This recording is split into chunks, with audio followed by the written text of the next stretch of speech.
नमस्कार दोस्तों, रिपब्लिक भारत और रिपब्लिक मीडिया नेटवर्क के दर्शक, आज हमारे साथ उत्तर प्रदेश के मुख्यमंत्री योगी आदित्यनाथ हमारे साथ लाइव हैं। आज योगी आदित्यनाथ जी, बहुत बहुत धन्यवाद और नमस्कार आपको, और धन्यवाद कि इस बड़े इंपॉर्टेंट समय में आपने हमें समय दिया। धन्यवाद योगी आदित्यनाथ जी, आज 16 दिन हो गए किसान आंदोलन को। आपने 7 नवंबर को आपने कहा था कि ऑपोजिशन किसानों के कंधे का इस्तेमाल करके देश में अशांति फैला रहा है, और दूसरी तरफ ये लोग कह रहे हैं कि भारतीय जनता पार्टी, योगी आदित्यनाथ किसानों की आवाज नहीं सुन रहे, और एक पूरी नैरेटिव बन रही है अभी कि बीजेपी किसान विरोधी है। तो इसका समाधान क्या है? समाधान कैसे निकलेगा अगर दोनों साइड इतने हुए अड़े हुए रहेंगे अपने पोजीशन पर?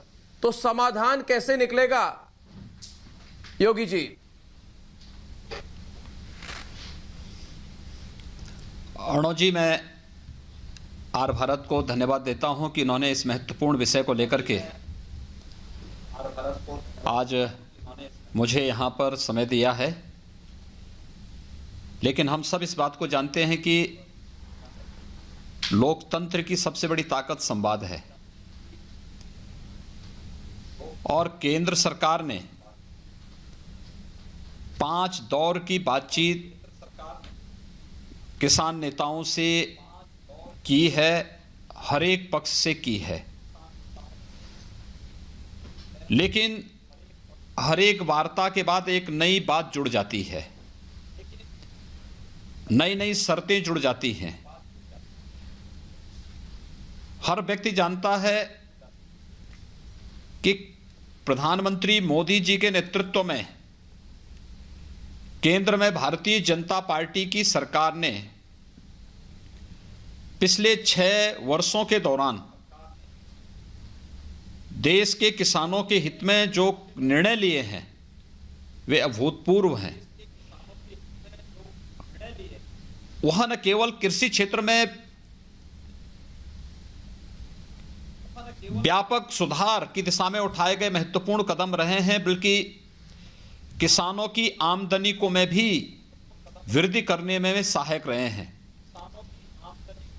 एक एक करके अगर आप देखेंगे, जो 3 कृषि संबंधी बिल जिनको लेकर के किसान नेताओं ने अपनी बात रखने का प्रयास किया, दुर्भाग्य से उसमें राजनीति प्रारंभ हो गई। याद करिए कि इन्हीं सब मांगों को लेकर के दशकों से ये मांग उठती रही है। किसानों के हित के लिए, कृषि सुधार के लिए, किसान की उपज को मंडी शुल्क से मुक्त करने के लिए ये मांग तो हर एक स्तर पर उठती रही है। और मैंने पिछली बार ये एपीएमसी एक्ट के बारे में कहा था कि एपीएमसी एक्ट के में जो संशोधन की बात है, इस संशोधन की बात यूपीए सरकार के समय 2010 और 11 के दौरान कांग्रेस नेतृत्व की यूपीए सरकार में उस समय के कृषि मंत्री ने देश के सभी राज्यों के मुख्यमंत्रियों को पत्र लिख करके इस संशोधन के लिए कहा था। मुझे आश्चर्य होता है कि कांग्रेस ने अपने चुनाव घोषणा पत्र में 2019 में भी इस बात की घोषणा की।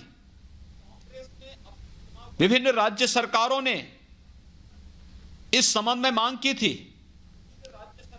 क्योंकि ये किसानों के हित में है। किसान की उपज का दाम उसे मिले और एक स्वस्थ प्रतिस्पर्धा आगे बढ़ सके। किसान की उपज किसी भी समय, किसी भी स्थान पर किसान अपने अनुरूप उस उपज को बेच सके और उस पर कोई टैक्स ना लगे, कोई किसी प्रकार का कोई सेस ना लगे। यही गारंटी तो एपीएमसी एक्ट देश के किसानों को दे रहा है। आखिर इसको लेकर के इतना हाई तौबा क्यों? और विपक्ष में जो नेता हमारे भोले भाले किसानों के कंधों पर बंदूक रख करके निशाना साधने का कुत्सित प्रयास कर रहे हैं, इन सब के पिछले स्टेटमेंट को पढ़िए जी। इन सब के पिछले स्टेटमेंट को थोड़ा पढ़िए। इसमें से हर व्यक्ति या तो कांग्रेस सरकार थी, कांग्रेस नेतृत्व की सरकार 2010-11 में थी, उस सरकार के कृषि मंत्री पत्र लिखते हैं। 2014 में श्री राहुल गांधी के बयान, जब दिल्ली में कांग्रेस की शीला दीक्षित की सरकार वहां पर चुनाव हारी थी, उसके बाद उनके बयान। 2019 के कांग्रेस का घोषणा पत्र हो, संसद की कृषि संबंधी अस्थायी समिति की बैठक में समाजवादी पार्टी, टीएमसी, अकाली दल या फिर अन्य राजनीतिक दलों, चाहे वह दक्षिण में डीएमके हो, इन सब ने इस एक्ट में संशोधन की बात स्वीकार की थी और उसका समर्थन किया था। और जब केंद्र सरकार ने कदम उठाया है किसानों के हित में, तो आज यही लोग विरोध करके किसानों को उकसाने का प्रयास कर रहे हैं। ये नहीं चल सकता है।